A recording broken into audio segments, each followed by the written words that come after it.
Get it now. You see, God ain't going to get on your time clock. You need to understand that now. Yes. You have got to understand that you got to be in this thing. Amen. You got to be in this thing because of the relationship and not because of what you're going to get out of it. That's right. That's right. Yeah, that's good. Most of us have been trained in a transactional relationship instead of a relational relationship. When you have a relationship with God,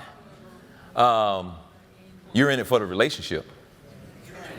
And you know that what you expect comes from a relationship of somebody that loves you and has character. In other words, God's going to be good to you because God's good. That's right. You don't have to cut a deal with him. It's not let's make a deal with God in order to get his goodness. That's right.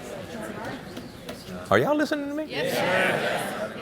Some of you getting it, other ones like, what the?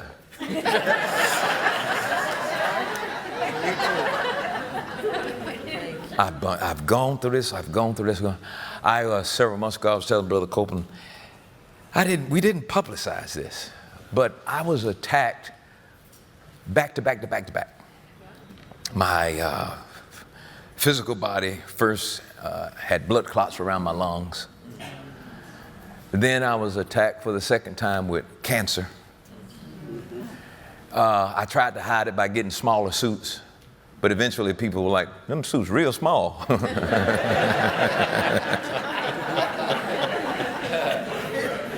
And then a perfect pattern shingles. Now y'all know shingles is the devil. It ain't like the devil, it is the devil. And wow, I saw myself in the mirror as 152 pounds. And I was like, wow. So I believed I was healed. But my mind was trying to do something else. Yeah. Why, God?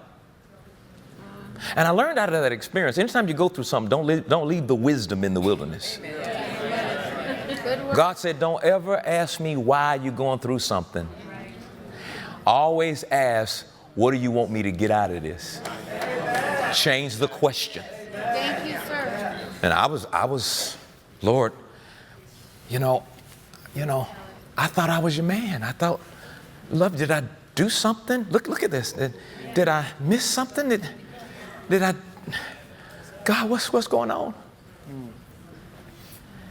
And I remember going in for treatment. And when I was going in for that treatment, it started working. And I gave it a week to see if it would be sustained. It didn't. It went right back. And I lost it. I was like, I don't know what's going on. My little daughter's in there, and Taffy came in. She said, you did nothing wrong. She knew right away. Your antenna's been blown out the way. She said, now we know what we got to do. And I had a breakthrough operation. Only 300 people had gotten it. And it took 4 hours to do it because my insides wouldn't be still. And they did it. It was completely, totally successful. And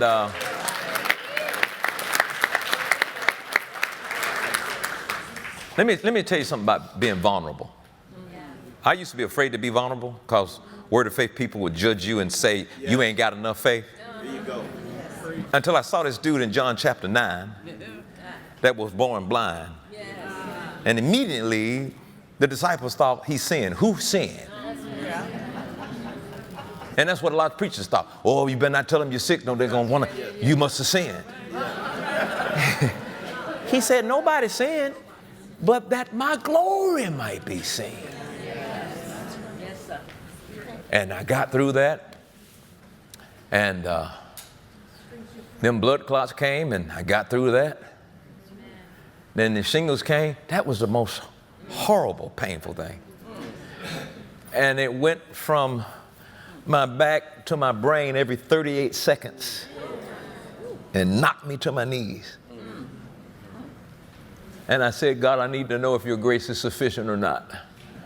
I know it was sufficient for Paul, but is it sufficient for Creflo Dollar? I need to know. And I did that for a moment. Then I had an engagement. I put a big old shirt on and I said, I need to know if your grace is sufficient. And I went and I sat in the chair and I preached my black tail off. What am I doing? I'm laboring. I'm laboring, trying to get that antenna lined up with what healing is already done, finished.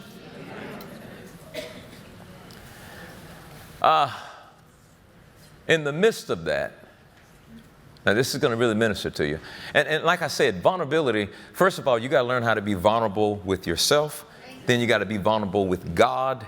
And then you got to be very careful if you choose to be vulnerable with a person, because you can't be vulnerable with everybody. Don't be going around talking about, well, I'm saved, and then you be vulnerable with them. No, you very careful about that. But vulnerability could be the most productive weapon that we have. Because this generation coming up, here's what they want. They want something that's real. All right? And so I was at a place where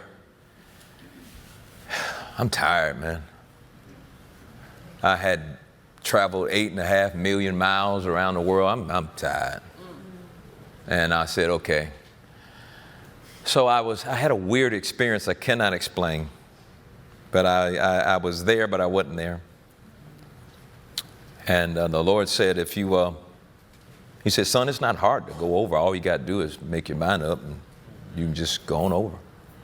I said, yeah. He said, but if you do that, you're just going to leave a whole bunch of hurt people.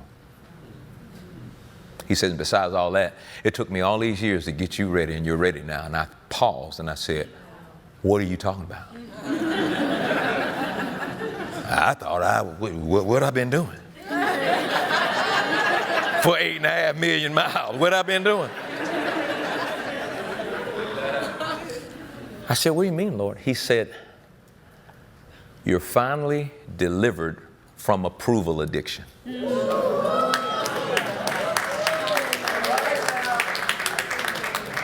Where you don't need anybody's validation to do what I tell you to do.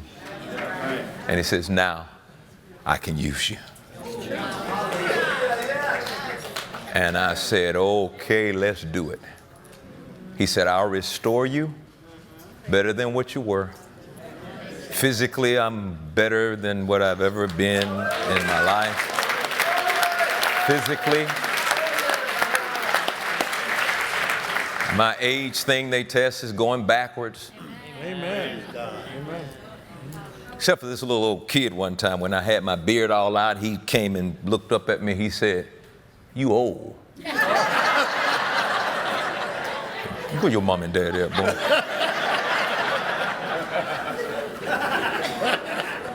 All of that was designed to get my dish offline. Sure. Yeah, right.